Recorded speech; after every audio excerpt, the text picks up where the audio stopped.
We have just exposed many of the globalist operations, including drug dealing, funding terror, dealing arms, and taking over the United States government by stealth. Whenever these agendas were threatened, those who opposed them ended up dead.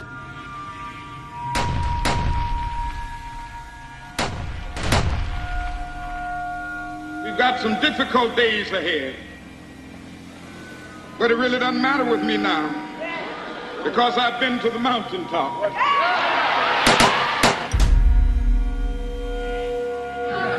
My thanks to all of you, and now it's on to Chicago, and let's win there. Thank you very much. Assassination is an option when the ruling class can identify an enemy who cannot be compromised. But how do they bend the population's will to do their bidding? Well, a false flag operation is one in which the attacker carries the flag of someone else. It's usually a military operation, and the purpose, of course, is to create the impression that the attacker is someone else. They want to create negative public opinion against the nation whose flag was being used. Or they may even not use a flag at all. This sort of thing is done all the time, and it's certainly not unique in history. I think we've been seeing a lot of it lately. Americans are easily motivated by false flag operations, and I think it's inevitable that we will see false flag operations in the near future. It is used in order to seize power at an accelerated pace. A very well-documented modern example of this is the Tonkin Gulf incident. There were two sets of Tonkin Gulf incidents. The first one on August 2nd were real but trivial. The second on August 4th, 2 days later, were the ones to which we actually sent planes off in retaliation and were, in theory, much bigger, a torpedo attack on a U.S. destroyer, but in fact it never happened. When McNamara visited Vietnam, he confirmed the Tonkin Gulf incident never occurred, and once again, we were lied into war.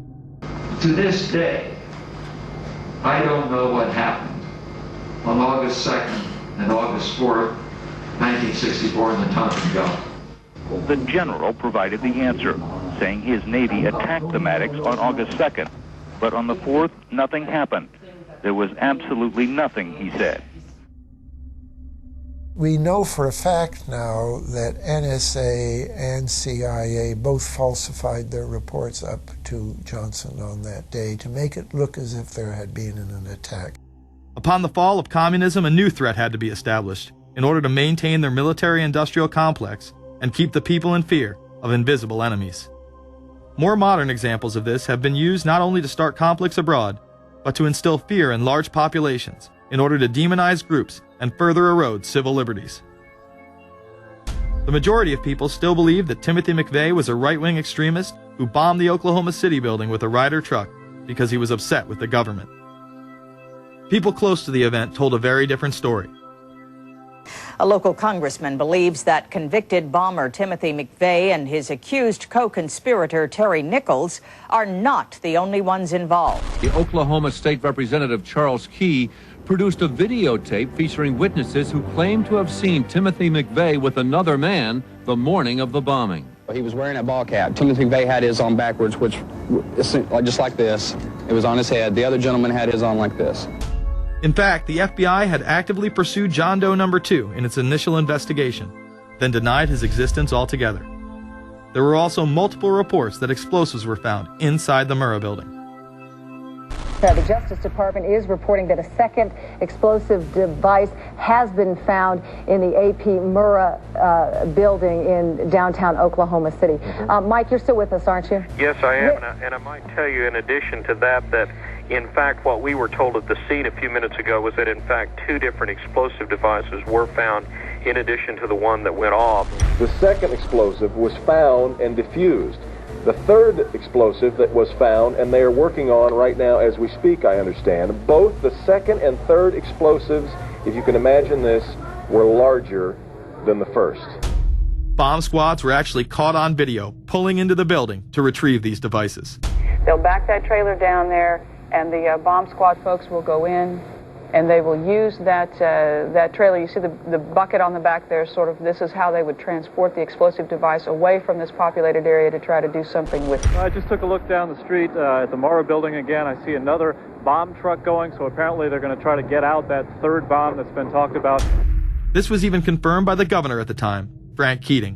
One device was deactivated. Apparently there's another device, and obviously whatever did the damage to the Murrah building was a tremendous, very sophisticated explosive device.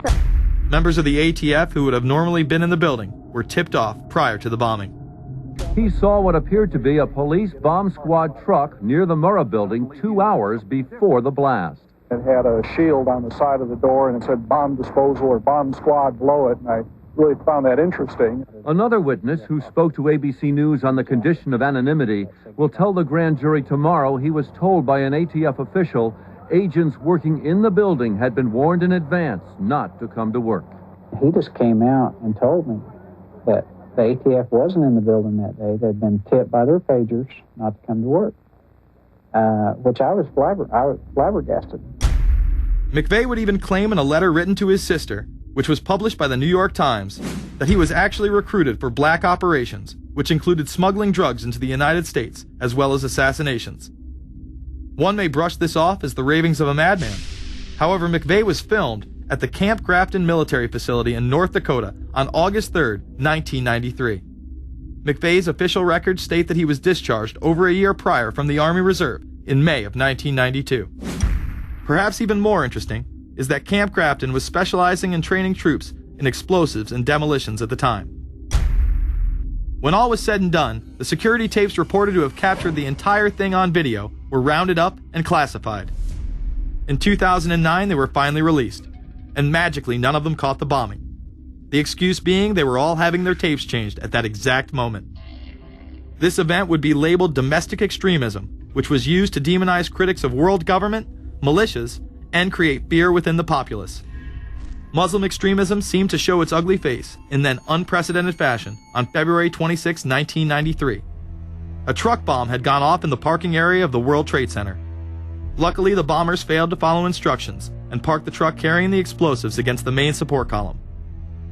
What is not discussed, however, is the bomb was actually built by an FBI informant under the supervision of the FBI. Ahmed Salam, a former Egyptian army officer who had been doing undercover work for the FBI, was the man who actually built the bomb. When he was told that he would have to use real bomb-making material instead of harmless substitutes, he became suspicious and began taping his conversations with FBI officials. Last winter, the FBI was praised for its speed in cracking the case of the World Trade Center bombing and bringing 4 suspects to trial. Now, there is some evidence that the FBI may have known of the plot in advance through an informant and might even have stopped the bombing that killed 6 people. Notice the media emphasizes that they might have been able to stop it. They then gloss over the fact that the bomb was built by their agent under FBI supervision in conjunction with the district attorney. FBI agents might have been able to prevent last February's deadly explosion at New York's World Trade Center. They discussed secretly substituting harmless powder for the explosives, but they didn't, according to the FBI's own informant, Imad Salem. Unbeknownst to the FBI at the time, Salem recorded many of his conversations with his handlers. The actual recording where Salam discusses this with his FBI handler John Antisev was released years after the trial. You got paid regularly for good information. I mean, the expenses were a little bit out of the ordinary, and it was really questioned. Don't tell Nancy I told you this. Well, I have to tell her, of course. Well, then if you have to, you have to. Yeah, because, I mean, the lady was being honest, and I was being honest, and everything was submitted with a receipt. Yeah. And now it's questionable. It's not questionable. It's like a little out of ordinary. Okay. You know. All right.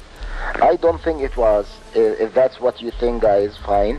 But I don't think that, because we was start already building the bomb, which is went off in the World Trade Center. It was built by supervision from the Bureau and the DA, and we was all informed about it, and we know that the bomb start to be built.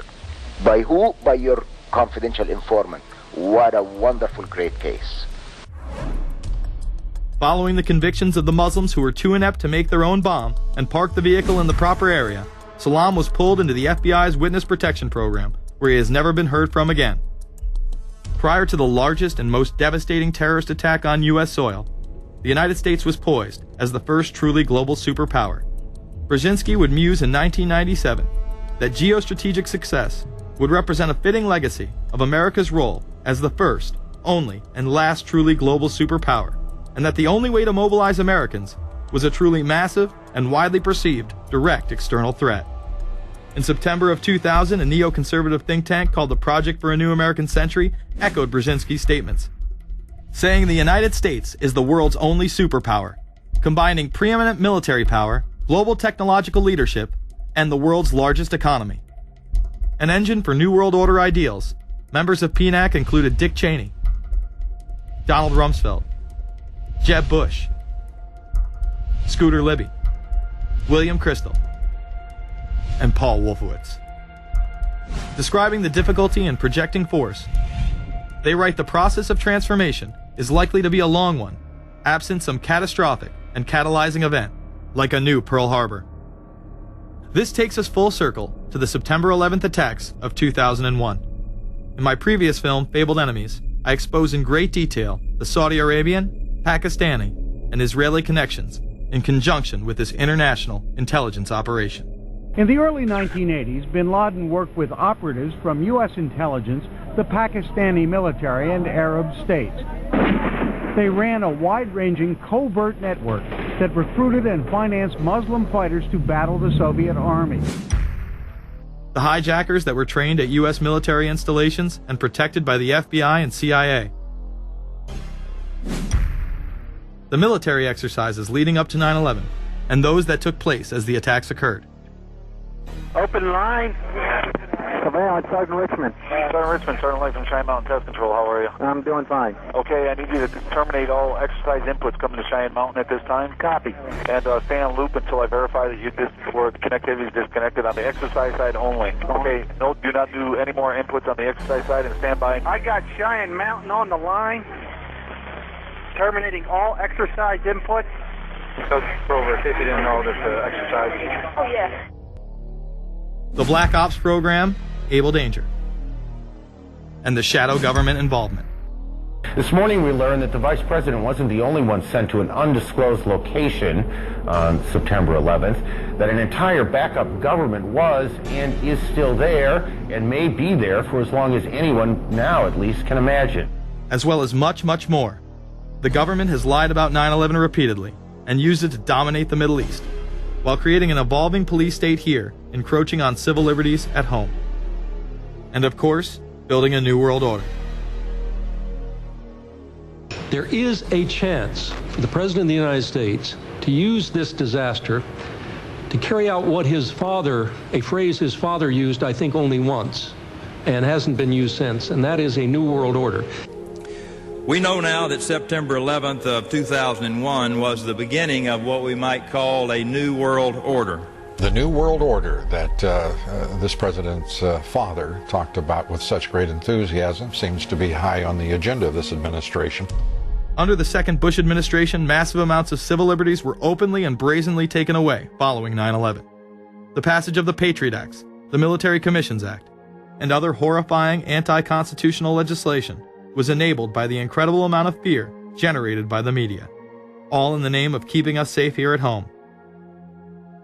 The war itself would create huge profits for the military-industrial complex, and the globalists would seize even more power and control over Middle Eastern resources in what they planned to become a Eurasian Union under their control.